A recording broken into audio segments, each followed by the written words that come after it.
Pinagpalang araw mga kap, muli po yung lingkod, General Orion. Lady Orion, Alay din na activity natin ngayon. samahan niyo po kami kumuha ng ilang-ilang. Tara, sama kayo. Ayun nga mga kap, at marami nang bunga ating puno ng ilang-ilang. So galing na rin tayo dito. Kung makikita nyo sa dala ni Lady, may nakuha na tayong ilang-ilang at saka sampagita. So ito yung sampagita natin. Yan. Ilang piraso pa lang. Ayan, bubuka pa lang. Tapos, dito yung ilang-ilang. So, ito mga kap yung kukuha na natin. Sa gabi, mabango na yan kapag nandun ka sa terrace, maamoy mo na to. Bali, itong mga nakuha ni Lady kanina, ito yung medyo mabababa. Pero malamang akyatin natin to. And then, ipapakita ko na rin sa inyo kung ano yung mga pwede na. So, paano pala natin, ngayon ko napakita, paano pala natin masabing pwede na? Kung makikita nyo ito mga kap, ayan o. So, mga kapag nakikita nyo ayan, may pula, pwede na siya. Oops, sorry. Ayan, kung makikita nyo may pula.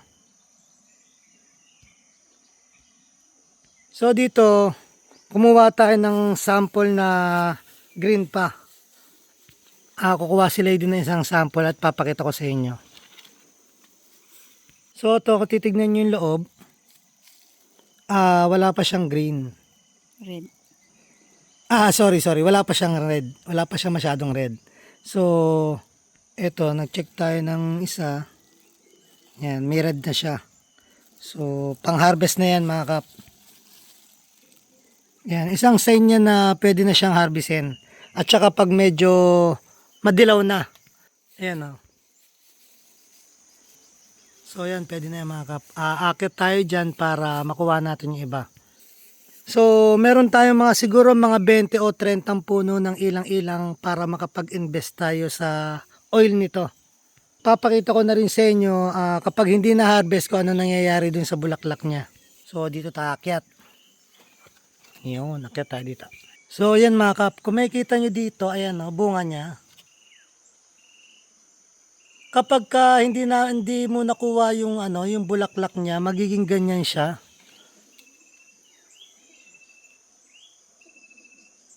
So maglalagas yung bulaklak niya tapos ayan na yung bunga. And then pag nahinog yan, kukunin natin para ayun ang uling itatanim natin. So ayan mga kap, to mga hinog na to na pwede nang kunin. Ito yung dahil napabayaan siya, hindi siya na harvest. So magiging ganyan siya. Yan. Bali dito sa taas mga kap, mabango. Ayun ang mga puno hindi na na-harvest, yung mga bunga pala. Bali, ba't ako din nagtanim nito? Mga kap, nung bata ako, pag nagigising kami at amoy ilang-ilang or sampagita, alam mong may nagsimba. Dahil sa kultura, o nakasanayan ng mga Kristiyano na sa simbahan, bumibili ng sampagita na may ilang-ilang after ng misa. Yun. Kaya para sa akin, mabango sa akin yung ilang-ilang. So, yung si Lady sa baba. Nanguha siya doon. Hindi kasi makikilos yung kamay ko mga kape, nakahawak sa puno. Kaya naging tradisyon yung ilang-ilang at saka sampagita sa Manila.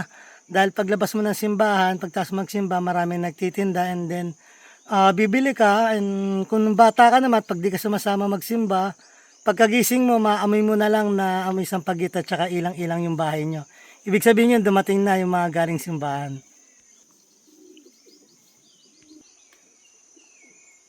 So yun mga kapat, si Lady muna pinagkuha natin ng video at tayo kumuha dito. So ilalaglag na lang natin to or bubulsa ko na lang. So ang gagawin natin kapag nahinog tong mga bunga, ipupula uli natin para may magamit tayo. Yan. Cameraman na, lang ako dito.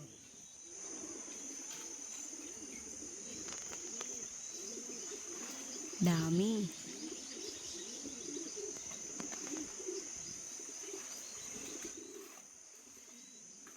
So kailangan ma-harvestan to dahil kundi pagtas kami mag-harvest, magpupruning kami ng mga puno para kahit papaano magbunga na siya.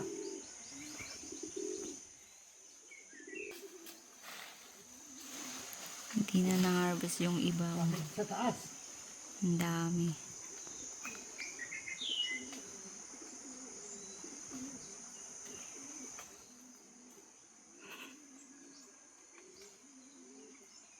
Hagdan.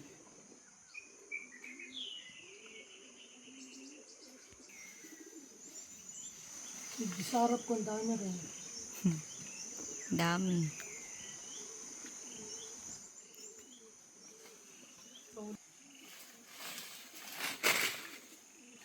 Putol. Naputol. Ang dami oh. Yan.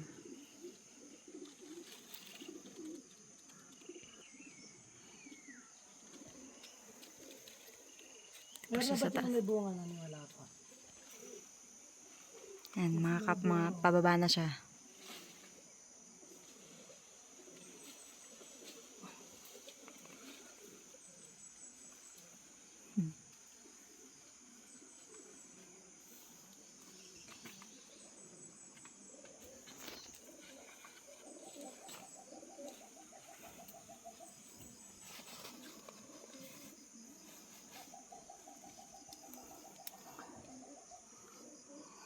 Bango.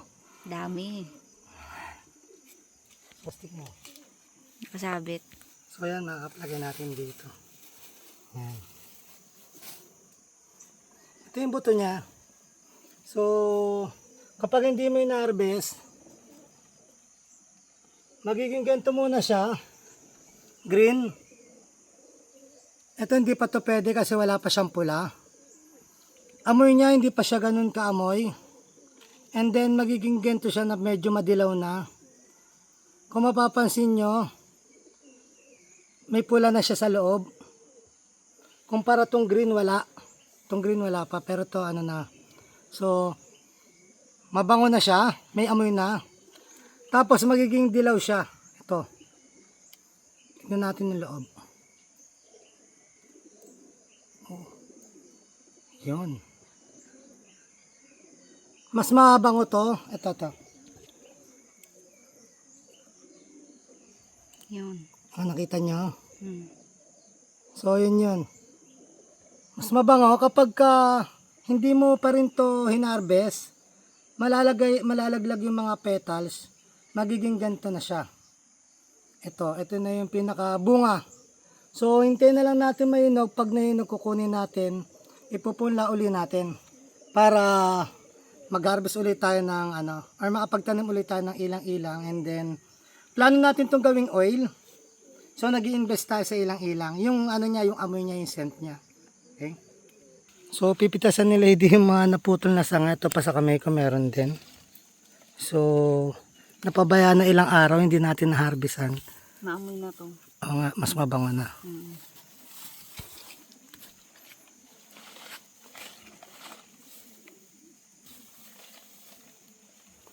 So iba, nilaglag ko na lang.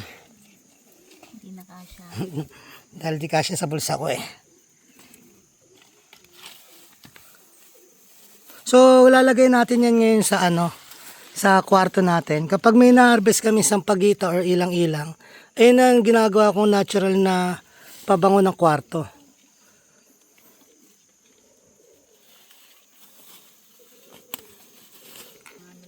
So ito pa isang nabaling sanga. Meron pa ba? Meron ata isang piraso lang. Ayun o. Ito isa. Yun, kita nyo may pula na sa loob.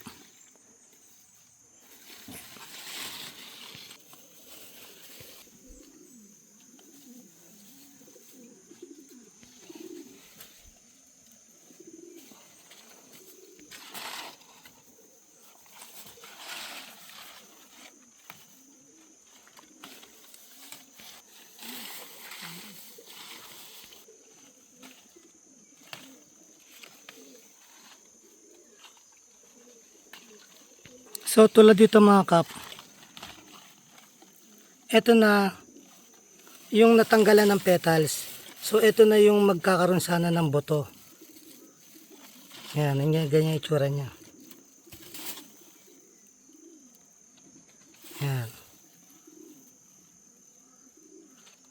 Okay.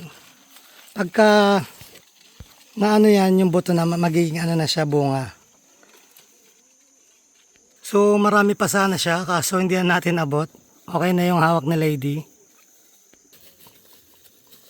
So yan ang nakuha natin. May ilang pirasong sampagita pero paparamihin pa natin yan. Yan. So yan mga kapat, ilalagay na natin sa kwarto yung ano, nakuha natin mga bulaklak. So mamaya magpupruning tayo ng mga puno at saka mga halaman.